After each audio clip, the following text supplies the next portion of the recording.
جس کے اوپر بخاری شریف کی وہ حدیث چسپاں ہوتی ہے جس میں نبی علیہ السلام فرماتے ہیں میری امت کا وہ پہلا لشکر جو کیسر روم کے شہر قسطنطنیہ کے اوپر حملہ آور ہوگا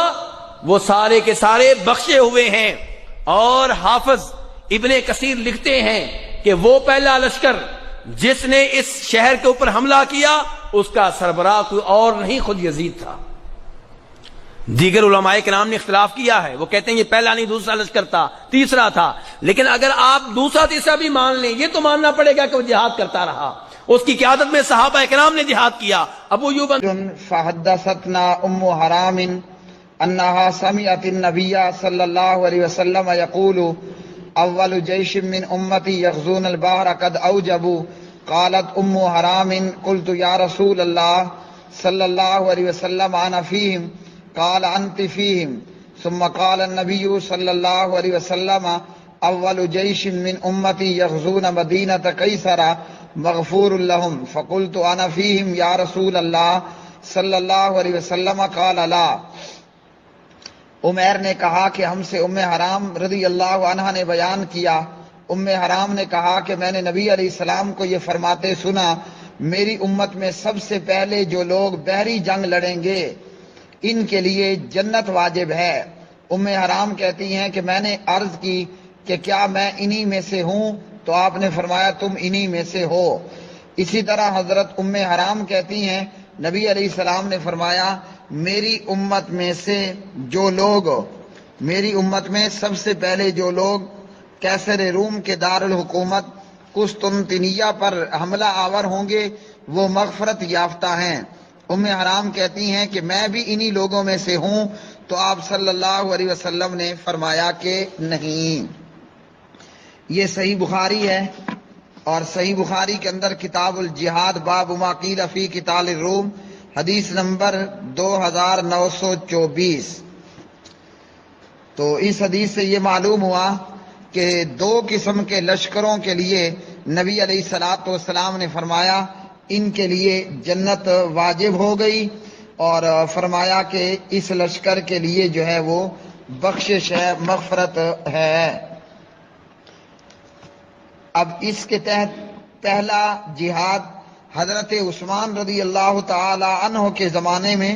معاویہ رضی اللہ تعالی عنہ کی قیادت میں ہوا، جس میں عیسائیوں پر جو ہے وہ چڑھائی کی گئی، اور اسی لشکر کے اندر ام حرام رضی اللہ تعالی عنہ بھی شریک تھیں۔ واپسی میں یہ راستے پر سواری پر سے گر کر شہید ہو گئیں۔ دوسرا جہاد 55 ہجری میں جو ہے وہ جناب معاویہ رضی اللہ تعالی عنہ کے زمانے میں ہوا، جس میں قسطنطنیہ پر حملہ کیا گیا، اور اسی لشکر میں حضرت ابو ایوب انصاری رضی اللہ تعالی عنہ نے شہادت پائی اور قسطنطنیہ کے اندر ہی دفن کیے گئے۔ اور یہ لشکر حضرت معاویہ رضی اللہ تعالی عنہ کے بیٹے یزید کی زیر قیادت تھا، یعنی یہ لشکر جو کہ قسطنطنیہ پر حملہ آور ہوتا ہے، یہ لشکر جو کیسر رومیوں کے بادشاہ کے شہر قسطنطنیہ پر حملہ کرتا ہے، اس لشکر کا امیر معاویہ رضی اللہ تعالی عنہ کا بیٹا یزید تھا۔ تو پیارے بھائیوں، اسی ایک حدیث سے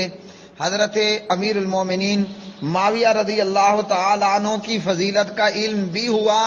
اور یزید کی مغفرت اور بخشش کا علم بھی ہوا۔ تو اس حدیث کے تحت جو ہے وہ یہ چیز ہمیں معلوم ہوئی کہ معاویہ رضی اللہ تعالی عنہ کا مقام اور رتبہ، کہ معاویہ رضی اللہ تعالی عنہ کی زیر قیادت، حضرت معاویہ کی زیر قیادت جو ہے وہ مسلمان جو ہے وہ عیسائیوں کے اوپر حملہ آور ہوتے ہیں،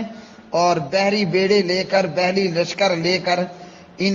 عیسائیوں کے اوپر حملہ کیا گیا۔ اور اسی طرح یزید کی زیر قیادت جو ہے وہ قسطنطنیہ پر حملہ ہوا، کیسر رومیوں کے بادشاہ کے شہر قسطنطنیہ کے اوپر حملہ کیا گیا۔ تو نبی علیہ السلام نے فرمایا قد اوجبوا، ان کے لیے جنت واجب ہو گئی، اور فرمایا مغفور لہم، ان کے لیے بخشش ہے۔ صحیح بخاری مکتبہ دارالسلام، صحیح بخاری ترجمہ و تشریح حضرت مولانا محمد داؤد راز رحمہ اللہ، واللہ تعالی عالم بالصواب۔ آئی کیوں سرزد مردائی کیوں سرزد مردائی کیوں وابیت سرزائی کیوں سرزد مردائی کیوں وابیت سرزائی کیوں سرزد مردائی کیوں امیر المؤمنین